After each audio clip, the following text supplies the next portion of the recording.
Hello and welcome to today's webcast hosted by the Sales Management Association. Our session will start momentarily. First, I have a few brief announcements. Please note that we will not open attendees' audio and video lines during our session today. We do, however, welcome your questions and comments. You may submit these at any time in a couple of different ways. You can click on the text link on the video display window and then submit your question and comment that way, or you can email your questions and comments to us directly. The best way to do that is through a email address, support@salesmanagement.org. As a reminder, I'll toggle this little banner down at the bottom that will have that email address for you. I'll try to do that a few times. But the easiest way is to simply use that text link. Our session today is one in a series of web-based Sales Management Association presentations that feature practitioners and thought leaders in the field of Salesforce effectiveness. The Sales Management Association is a professional association for sales operations, sales enablement, and sales leadership professions. We provide our members with research, case studies, training, peer networking, and professional development. If you are joining us for the first time, we invite you to consider membership in the Sales Management Association and to visit us online at salesmanagement.org, the very site you are likely on right now, listening to me if you're joining us live. My name is Bob Kelly. I'm Sales Management Association Chairman and Founder. Today, it's my pleasure to introduce an excellent panel. I'd like to do that now. Today, we'll be joined by three panelists: Chris Ball from Innovine Technologies, Enrico Baldovino from Vericent, and Ann Soash from Shibui Consulting. Enrico Baldovino is Vice President of Professional Services at Vericent, a market-leading sales performance management solution. Enrico leads Vericent's client implementation teams. He worked previously at IBM Analytics and Infor. Chris Ball is lead business consultant at Innovine Technologies, a Toronto-based company that helps businesses integrate sales performance management tools. At Innovine, he directs solution implementations and managed services for the firm's clients, with a focus on incentive compensation management. Before joining Innovine, Chris served in project management and technical engineering roles in the United States Air Force. Our third panelist is Ann Soash. She is a management consultant and founder of Shibui Consulting, specializing in sales incentive design, governance, and administration. She was previously head of compensation design and delivery at Wells Fargo, and before that had leadership roles in incentive management at Bank of America. So our august panel, welcome. Thank you so much for being here. It's great to have you, and appreciate you being with us today. Oh, thank you, Bob. It's great to be here. Well, I'm going to turn it over to you. So break a leg, and thank you again. Mm-hmm.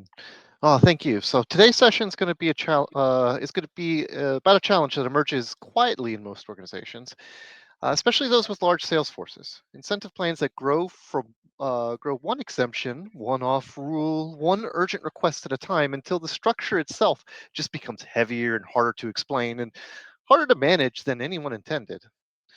Our focus today is going to be how to unwind that complexity, how to restore clarity, and build a stronger foundation for whatever comes next in your SPM journey.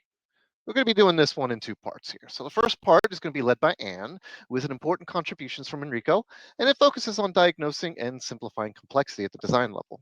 We're going to go through how to identify distinct plans, rationalize variations, strengthen governance, and create more manageable incentive environment.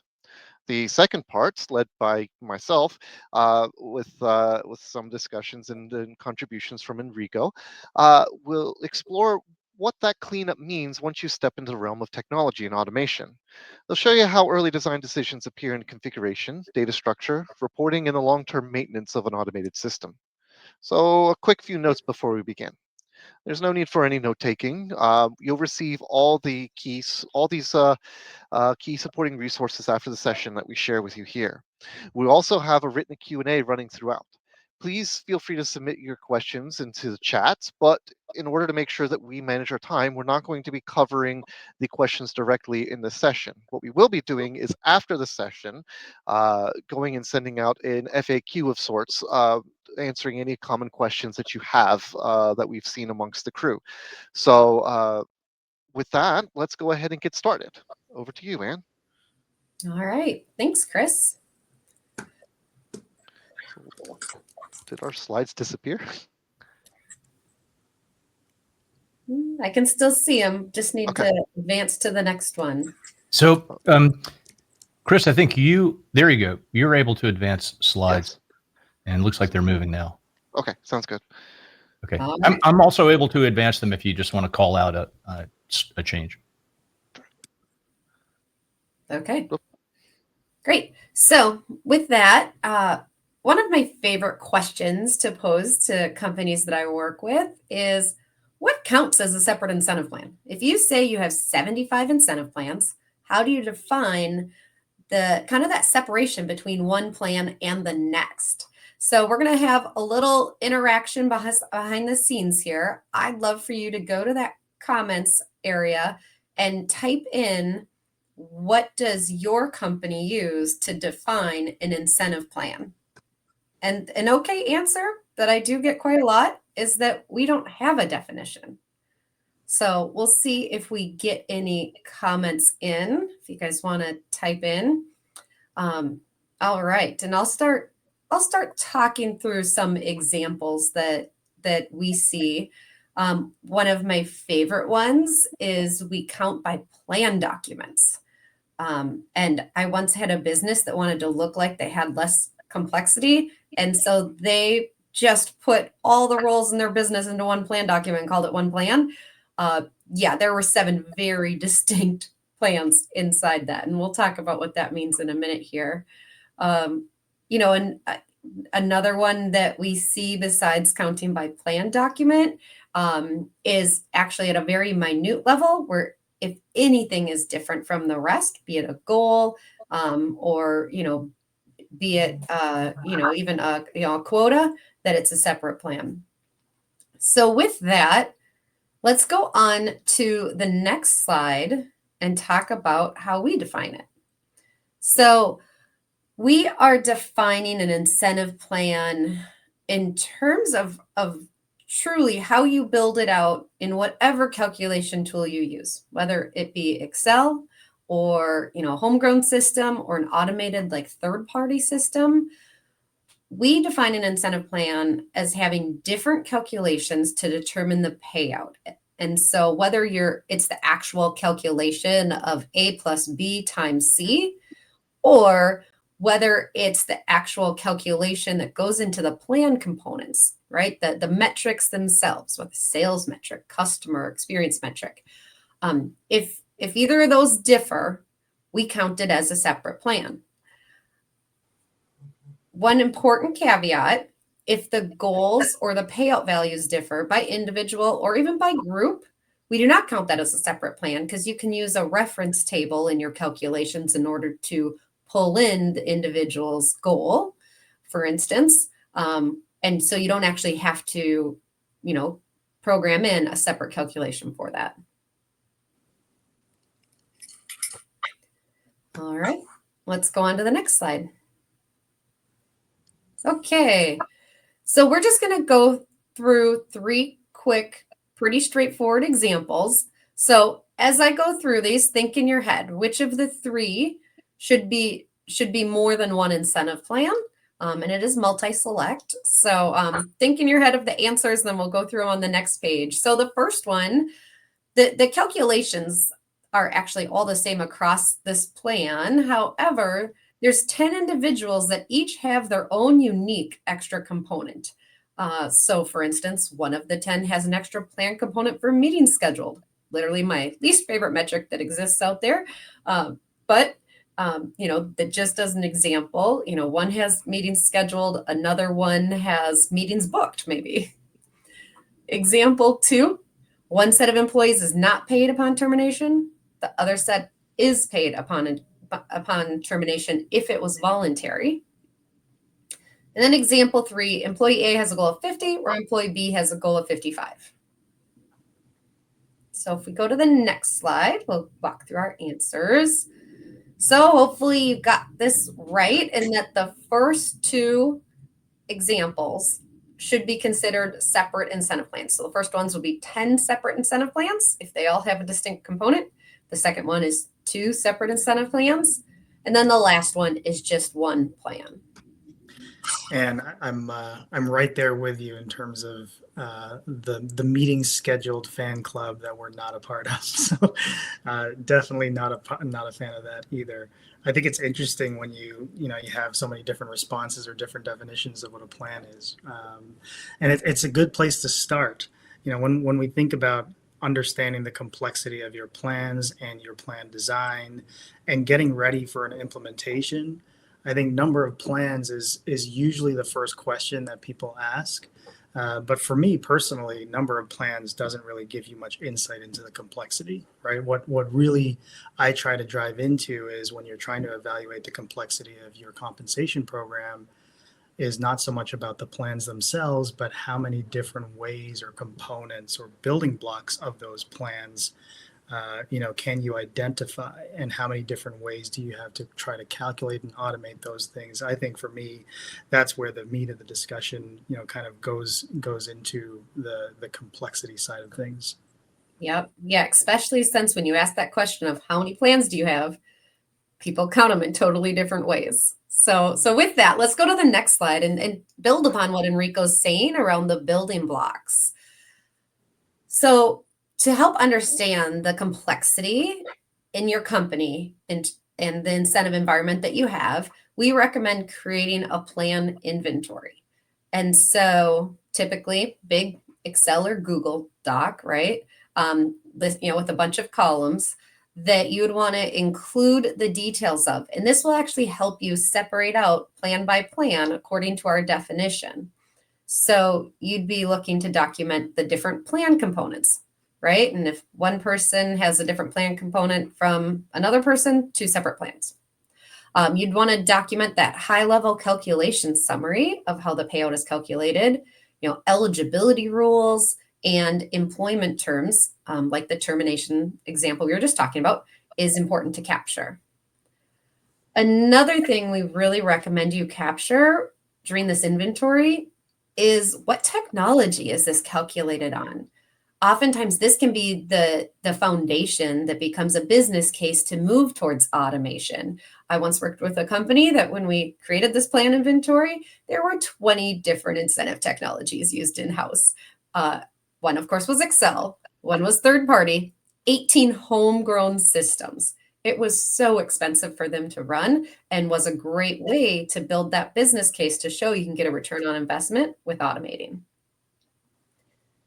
The next step is really evaluating your inventory to see where there's planned consolidation opportunities. And we'll walk through a couple examples around this, but oftentimes we see companies slowly add one component, another component, break different groups off, and until you get this tangled mess over time. And so the inventory will actually help it kind of pop off the page where are there some areas where you could collapse and consolidate to help simplify while still getting the same value out of the incentive plan and still having it drive the business results.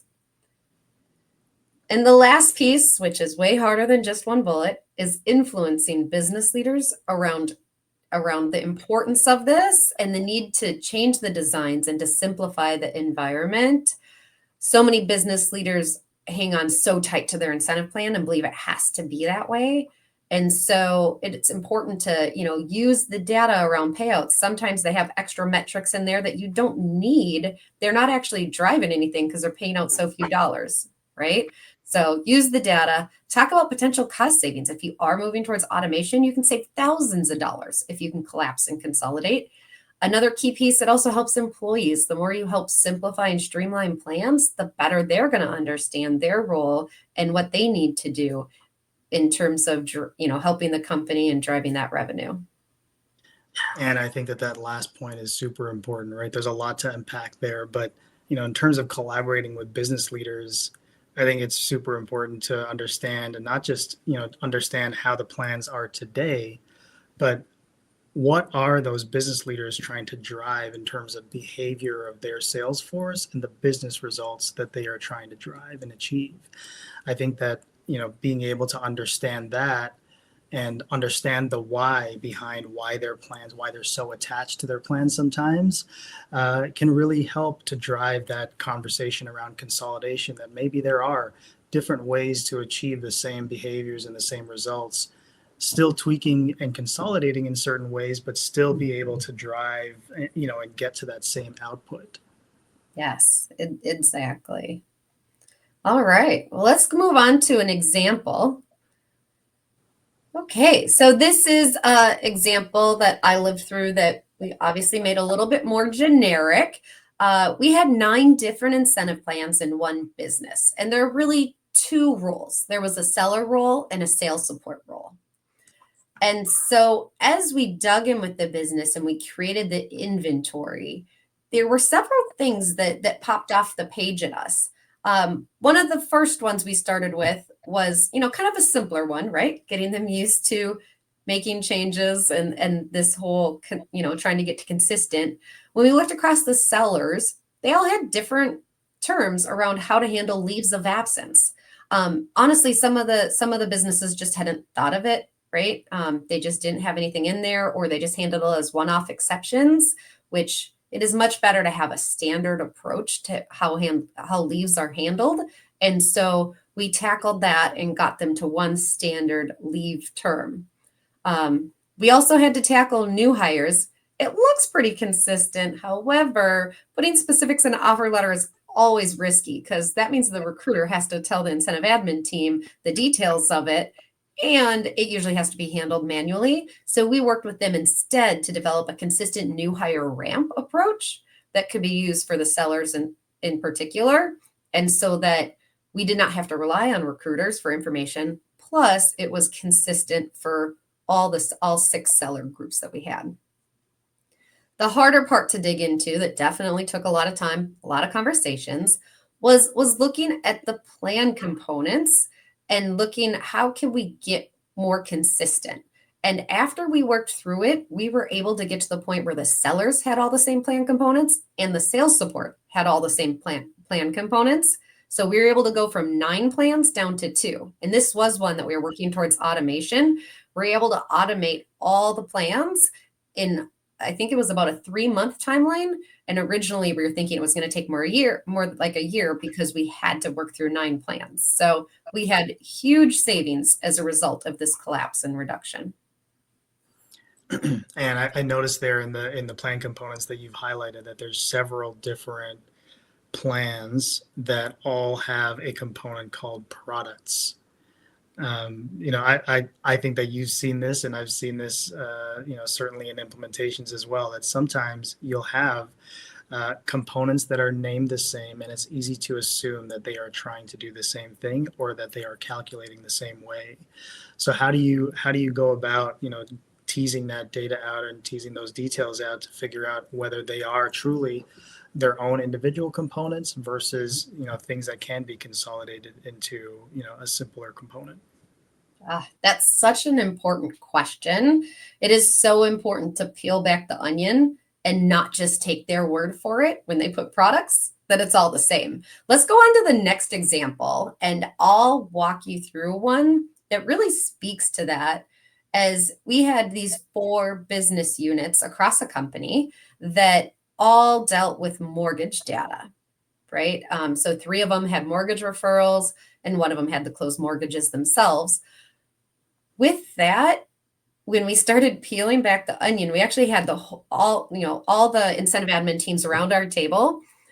We started to figure out they were actually using different mortgage referral data from each other. And that they weren't relying on a lot of the data coming out of the mortgage system. One of the businesses actually had an Access database that they were trying to track mortgage referrals in. And it was funny because another group was actually emailing them information to put in there. But yet they didn't know that they both had mortgage referral metrics, and there would probably be better ways to do this. So if you flip to the next slide, will show how, we really dug down into it. So we actually did this for each product component, as you can see. But if we look at mortgage referrals in particular, the first and the fourth group both had a homegrown system tracking the mortgage referrals. The mortgage team was obviously using the mortgage system, as that's what they work in. And then that third group had that Access database tracker. So we worked with these teams to understand what is the best source of data for the mortgages. How do we get to a more consistent source? And so that when we did go to automate these in a new system, we were bringing in one data source, not 3 different data sources to support these groups. Yeah, I think I recall a few slides ago when you said one of those 4 steps, right? The second step was audit your tech stack and really understand where are you pulling your data from, where are you gathering that information, how is that coming to you, as a source in order to feed your calculations and your reporting. So I think having that as a crucial and important step to understanding the complexity of your plans, I think is a really great call out. Thank you. All right. Okay, so let's move on from here. Now that you all have seen some inventory examples, we'll go to the next slide, as it is a lot of work to go through what Enrico and I have been talking about, kind of getting your inventory set and then working through to clean it up and collapse and consolidate. So you need to have a plan in place and a framework in place to be able to control it going forward.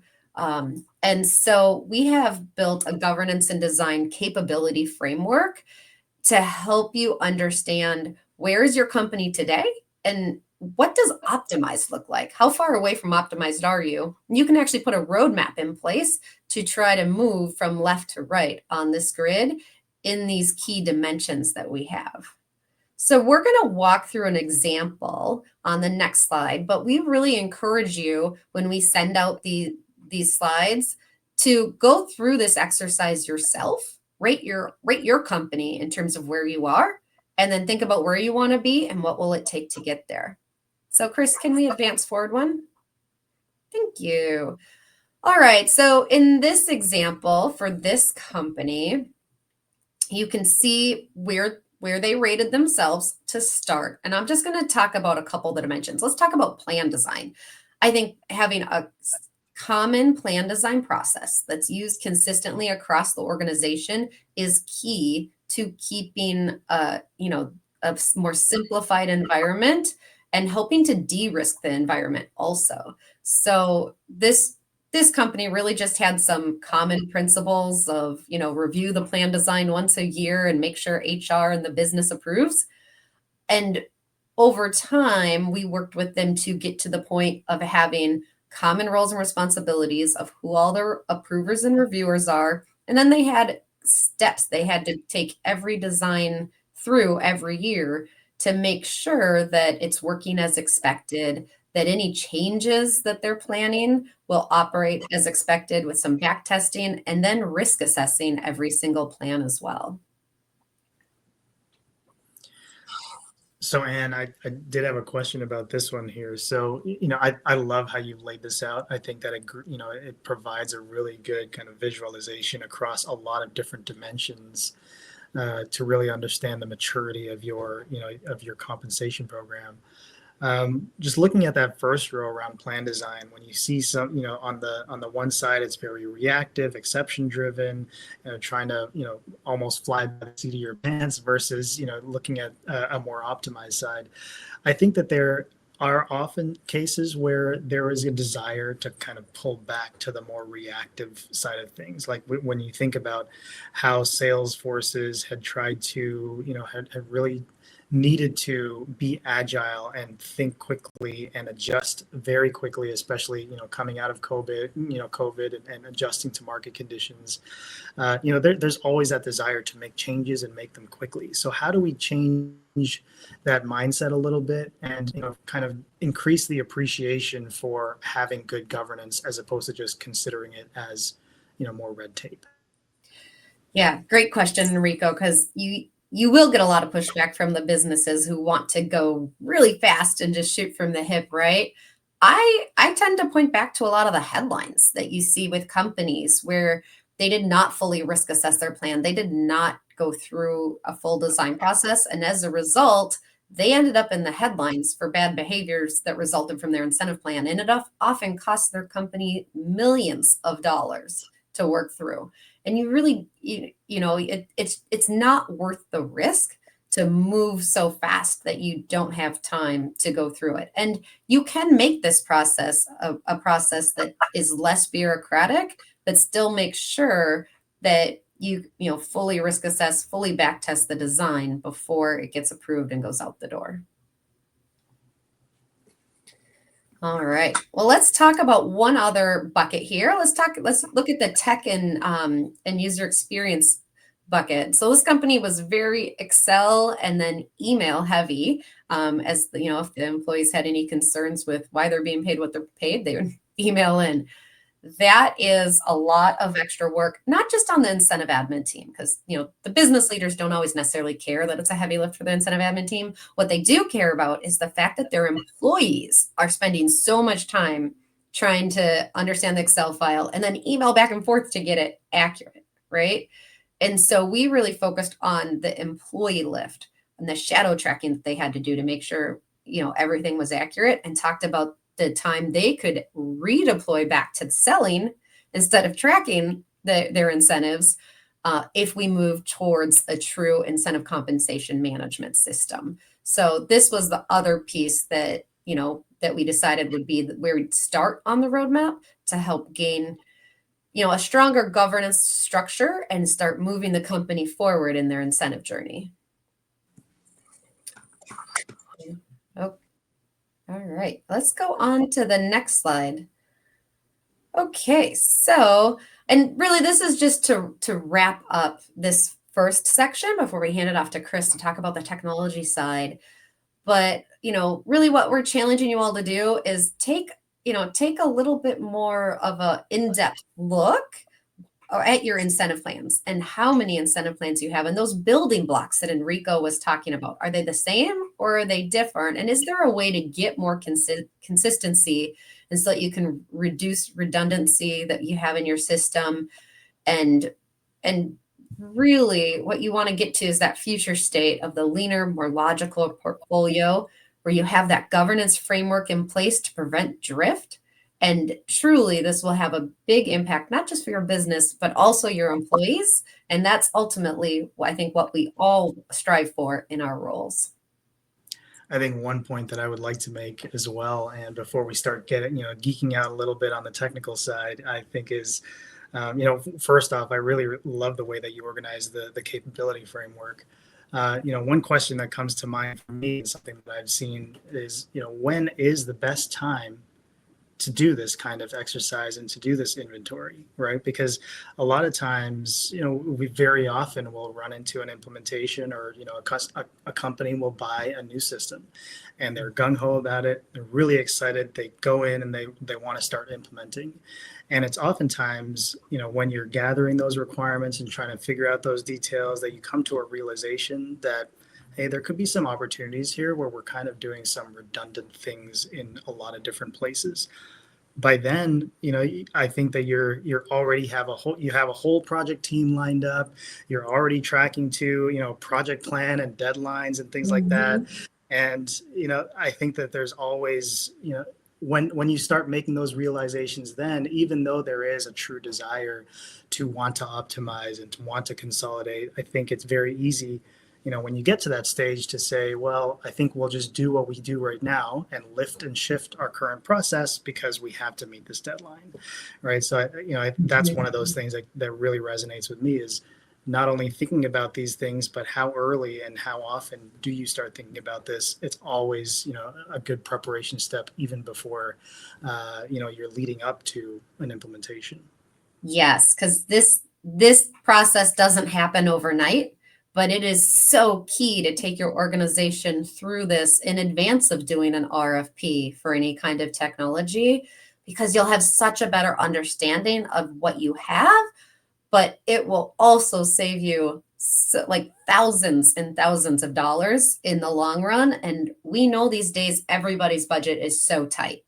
And so if you can get your house in order first it's going to give you such a strong foundation, and it's going to make the whole project go so much smoother. You'll know so much more about what you need for requirements, for, in your RFP process. And then when you get to the actual implementation, you will be ahead of the game because you already have a lot of this information ready to go. Absolutely. All right. With that, let's hand it off to Chris. All right, thank you, Anne. So what Anne and Enrico talked about for the most of this is how you go about and you talk in terms of how your plans are designed, how you're trying to identify it from a high conceptual level of what's going on. But at some point, rubber's going to meet the road, and you're going to want to implement this in some way to calculate this, and in particular with automations here. And that's where teams like my team at Innovine can help you with that. We would be able to guide you along this process and ask you some of these questions that Anne and Enrico have been asking and discussing along the way up until this point. But when we're implementing this, we also have a few other things that we want to talk about. So we want to talk about, of course, your inputs. And where are you getting your data from? We want to talk about your components in terms of how you design them, and conceptual of how you maintain them as well. So we want to make sure that if you're doing any maintenance, any kind of governance or manual interventions, think about things like that. And then finally, we want to talk about, of course, your reporting and your outputs to payroll to make sure that you have an understanding of what this whole journey and your plan designs really matter for mean for your entire process from start to finish. So we're going to start with your inputs. So with your inputs here, we've got essentially three categories that I've devised. So on your left, you have your manual inputs. If you've got nice small files, you can bring them down, you can put them in, but some organizations don't. They have large files with hundreds of thousands, if not millions of lines of data that they want to put into whatever system to automate and maintain this. As your system grows larger, or if your company is large enough already, you want to make sure that you actually automate this instead. If it's small, you might get away with some manuals, but the work does pile up after a while of taking it down and uploading it. So you've got two different types of inputs from there to go that you can work with. So first you have it's a diverse automated inputs. They're from multiple sources. So you may have different business lines, you have maybe different types of transactions. They come from different places. They come from, and it means that you have to do a little bit more work to maintain it, a little bit more work to troubleshoot it if anything goes wrong. What I recommend, whenever possible, not always possible, whenever possible, is to do a standardized input instead. So with that, with a standardized input, everything is coming in the same format, in the same manner. Everybody's on the same page of what to expect for that. That way that when you do have any problems, it's a lot quicker to diagnose what's happening and to be able to add new things in. You already know the structure, you already know how to integrate it within the system. Yeah, Chris, I think starting with the inputs is definitely, I think the most important step, right? It's whenever you start implementing a solution and you're trying to automate things and move things into an automated and auditable system, I think sometimes there could be a danger in underappreciating the complexity of the data that's coming into your system, right? So when you think about defining what your requirements are and really laying out how your rules are supposed to work, a lot of times you'll start with what's the vanilla case, what is the case where we have one transaction coming in and we see that transaction flowing through, but I think having a really good understanding and appreciation for the level of detail that's coming in and the different variations and scenarios that could come through from your source system is also really important, because that's where a lot of the complexity lies as well, and trying to untangle that, right? Like I think that I heard someone say before that sometimes when you're talking about compensation systems, the devil is not in the detail, it's in the data. And that's really where you start, that you can run into a lot of situations. So having a great understanding of that and finding a way to, to clean that up, consolidate it, and bring it in, so you're starting with a clean set of data on your calculations is extremely important.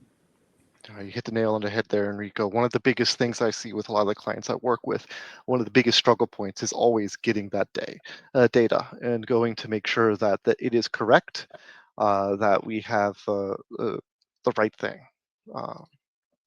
So moving on, we have a, let me go move to the next slide here. So from this, Bob, can I switch to my monitor here? Because I want to go into demonstration here. Thank you. So I wanted to take a moment to go and actually talk about what does this mean for your compensation plans when it comes to actually implementing an automated software. In this case, I'm using Verisent. So this is a software that I use a lot. I'm very comfortable and familiar with it. Other tools, other models will work, do very similar things, but this is the one I'm going to use for this demo here. And in this particular case, I have two different pool commissions that are happening. Anne and Enrico talked earlier about how you could have something that sounds the same, but be different in how it's implemented. And in this particular case, I figured I would demonstrate how it could be different in terms of your implementations. Now, feeding into these pool commissions, the pool commissions are right here. Feeding into them down here, you have your credits, your quota, your targets, your attainment. Those stuff is those things are calculated the same. All of those things are identical for these components. There's no changes that happen between them. But when you get up to these pool commissions and how we divide them amongst the groups, you find that we have some differences. The first pool is a fairly simple one. We do an even distribution. We got no sales caps. This is pretty straightforward. Everybody gets an equal share. On the second one, we have a weighted distribution. So this is essentially saying that your roles, your position or your compensation plan that you're associated with will have a greater share if you are, say, a manager or a director or something along that lines. They also want sales caps in because they can have rather large transactions that come in, and they didn't want to have those transactions skew those items. Rather the pool size and have their payments get a little funky. Conceptually, that's fairly easy to deal with. But if I go into these pools here, so if I go into this first one here, I notice that if I go from a pie in the sky 5,000-foot view, it takes me 6 logical steps to do this. Now, depending on your business needs or what you're trying to do, it may take more or less, but I've simplified it to the steps itself that needed to happen. So I found 6 steps that needed to happen just for an even distribution of a pool, no sales caps, and that's the case there. But if I go over and I go back to the pool 2, then I have instead 9 steps because suddenly I have to deal with finding your weighted distributions. I also find that you have to deal with also making sure that those sales are capped and you're handling them properly. So when you're looking at these to break them down and try to figure out what's going on, this helps identify the differences. I'm not advocating that they all need to be the same, but what I am looking for is trying to help you understand that these are all items that are that may sound the same, but can be very different in terms of how they are implemented. Chris, I like this example that you brought up, and I think tools such as Verisent, it's a really good illustration to show how you get from the inventory that Anne was talking about and creating that list and outlining what your different rules and exceptions are, could then get translated into a series of what we're calling building blocks that can make up your overall compensation plan. So this is a great illustration. And if you saw right? Going back to one of Anne's examples, if there are certain plans that have different rules around attainment or around crediting, then that might actually necessitate you to create different building blocks to handle those different scenarios. That kind of underlines the importance of understanding what those variations and differences are ahead of time, being able to define them, and then building that out, right? If you're able to, I think that you're probably going to talk about, well, what is the effort not just to build this compensation plan in a tool, but also the effort to go through and test this as well, right? So the more blocks that you have and the more blocks that you have to configure, the more testing you have to do. So, how does that tie into it? Yeah, no, testing is a huge thing with that. So with testing, you have to, for each of these items here, I have to consider that this has to be tested and then this individually has to be tested as well because it's a completely separate component. Anytime that you are automating with that and any kind of unique component that you've identified, uh, comes with it its own baggage of test cases that whoever's accepting it and whoever is saying that yes, this is correct, this is calculating what we want, that they have to implement. And if you have 2 or 3 or 4 that are the same, you're going to run 2 or 3 or 4 similar sets of test cases just to make sure that they are behaving what's as it's intended. Okay, so moving on, if we can go back to our slides. I want to talk a bit more about actually another part about building these, which is quantitative versus qualitative, essentially. One of the big things that's easy to do, and this is one thing that Anne and Enrico touched on earlier, is to make sure that you can count, or rather, you can understand what it is that you are measuring on. If it's quantitative, if you can count it, more likely you can automate it. If you're trying to count the number of products sold, the number of times you sold to a specific customer, the total dollar value you've sold in a quarter, that's easy to do. That systems can automate that fairly simple. But once you start talking about more performance things or things that are outside the system or in terms of automation, like surveys and customer feedbacks, um, you can't count that as easily because then you're worried about how things feel, and as soon as you think about how things feel, then you have to start doing manual interventions into the system, and that is can be okay if you've got a good reason to be able to do that, but if you're trying to automate this, it becomes a bit more difficult to do, and there's a lot more fiddliness that comes with it. Yeah, I think when I look at your qualitative versus quantitative, the type of component that comes to mind for me is something around, you'll see sales forces that have something called MBOs, management by objectives, or discretionary payouts and things like that. Those pieces that don't come from a data source, they come from your manager, making a judgment call on how effective have you been in a certain area or a certain objective, right? And yes, like those I don't think are ever going to go away. But Anne, what is your experience in kind of guiding organizations to plan around those? Are you, do you feel like they're a good thing? Are they here to stay, or are you looking to to steer people away from that?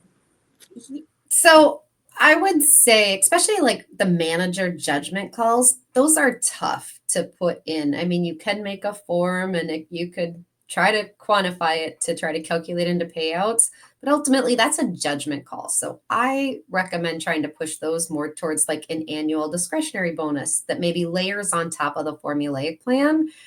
However, if it's something where it's more structured qualitative feedback, like I've seen a quality metric where they will review call center calls and they're scored across certain criteria, that I truly do think can add value and can help balance out metrics like a sales metric where you don't want somebody pushing too hard on sales and alienating the customer.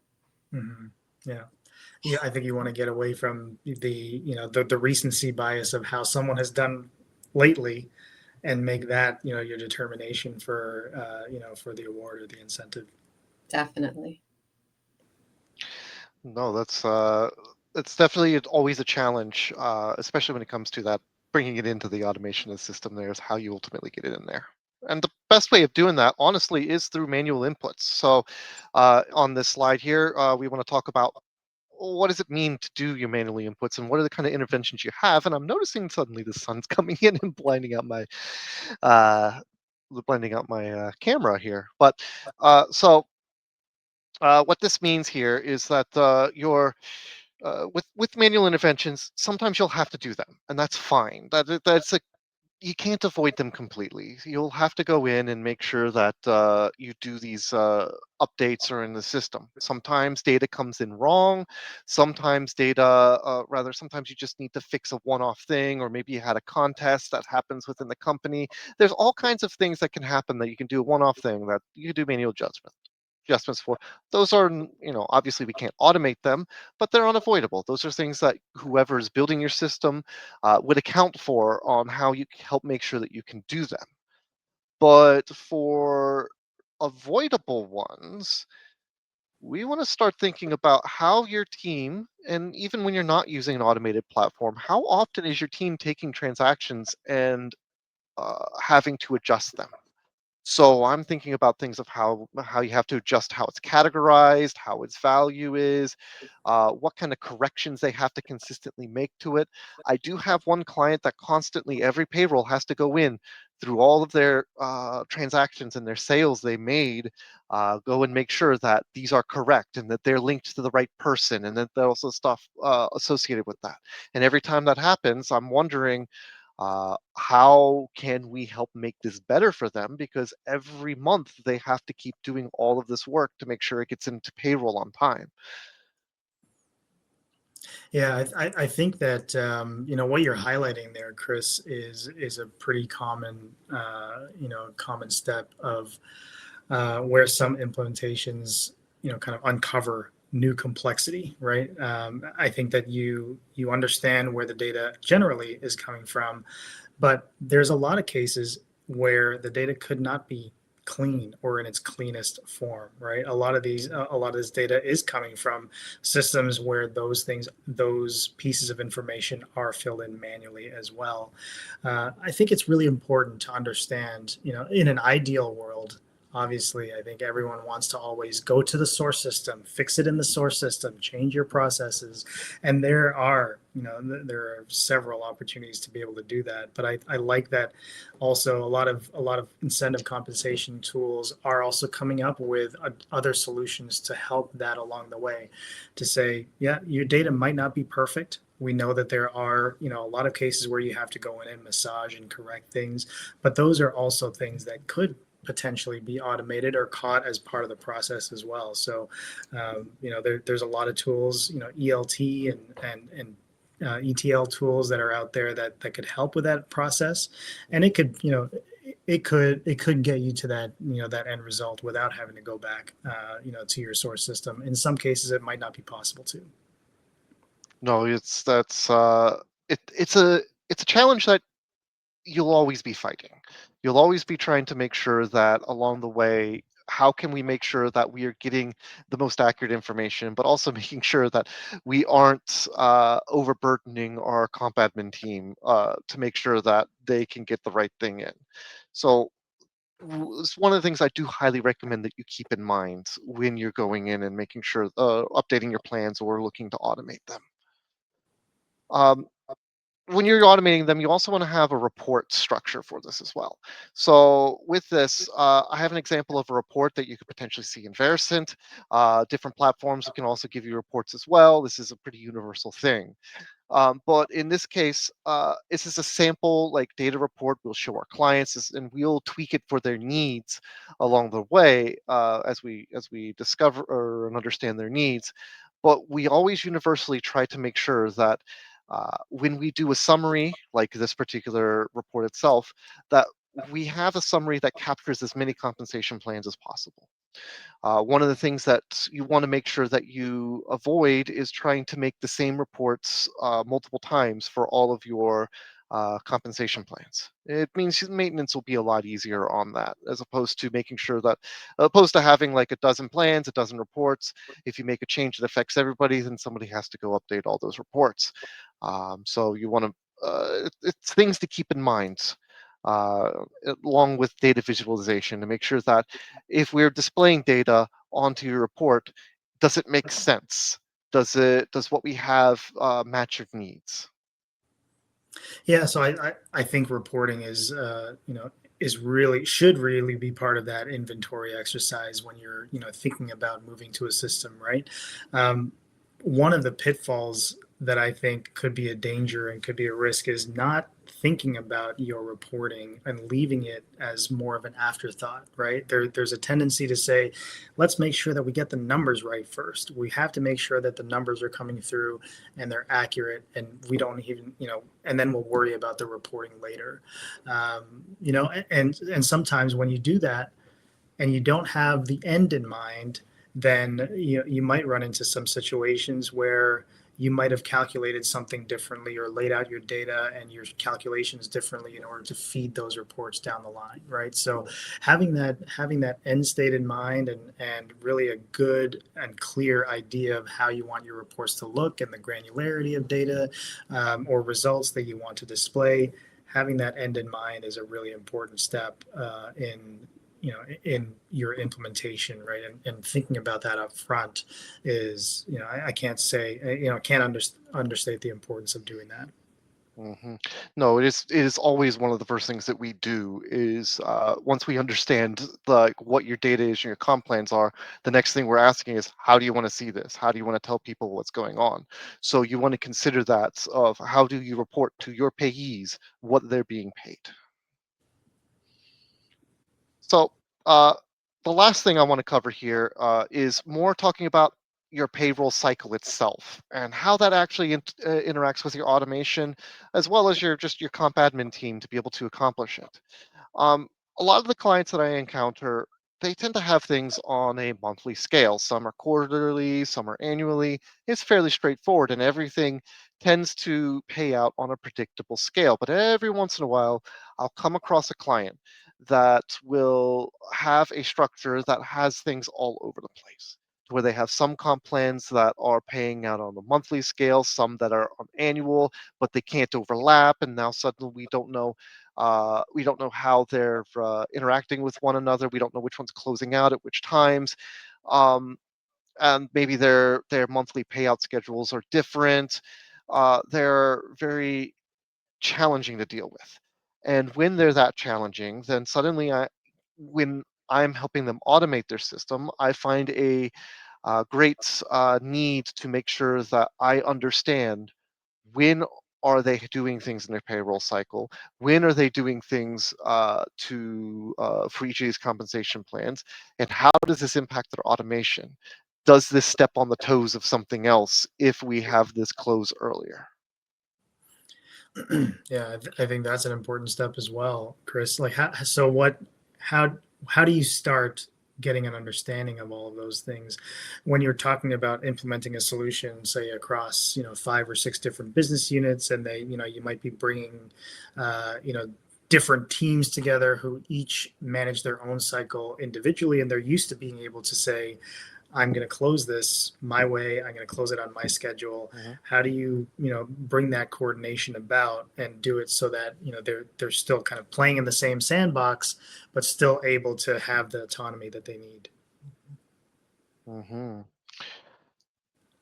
No, it's always a challenge. I do have like I've seen clients to where they even when they are organized, but they have multiple business units, and suddenly it comes up to that payroll cycle, and they got to make sure that they're all on the same page, because otherwise they're scrambling at the end, and they might miss something if any one little thing goes wrong. So uh, having that understanding and joint agreement between your business or amongst your organization is very, very important there, especially when it comes to automation there. Mhm. Yeah. Now, Chris, another great thing to add to the inventory, right? Kind of uh, pop off the page. wonderful thing, Where those wonderful thing to add to your inventory there. I agree. I agree. So thank you very much. Appreciate your time with this. Well, if you have, or if you still have questions resulting from this that you would like our inputs and our expertise to be able to help and help clear out, feel free to submit them to to the chats, and we'll get to them. What we'll do afterwards is we're going to go ahead and make sure that everything is, we'll go through the questions, we'll sit down, we'll understand them, and then we'll answer them. And then part of our package that comes out afterwards with all this content through here, including the handy guides that Anne shared, as well as a pre-implementation questionnaire that we've put together, something that you can reference for yourself, that we'll send your way to make sure that you can be as prepared as possible.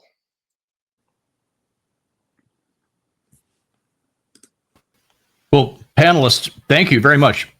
Terrific presentation. And I know our listeners and attendees were pleased that you treated this subject with a thoughtfulness and thoroughness. So thank you very much. We appreciate your time and insights today. Yeah, enjoyed the discussion. Thanks, Bob. Terrific. Thanks also for, since we're at the top of the hour, thanks also for agreeing to follow up with the questions that we received. I appreciate your willingness to do that. All right, well, I'll bring us to a close. Before I do that, I'll just remind our audience that our next Sales Management Association webcast is coming up on December 4th. At that time, we'll present a session called Measuring the Effectiveness of the Sales Compensation Plan. You can learn more about this session and many other sessions coming up on our site under the Events tab here at salesmanagement.org. I'm Bob Kelly, Sales Management Association Chairman. Thank you again for your time and attention today. Goodbye until next time.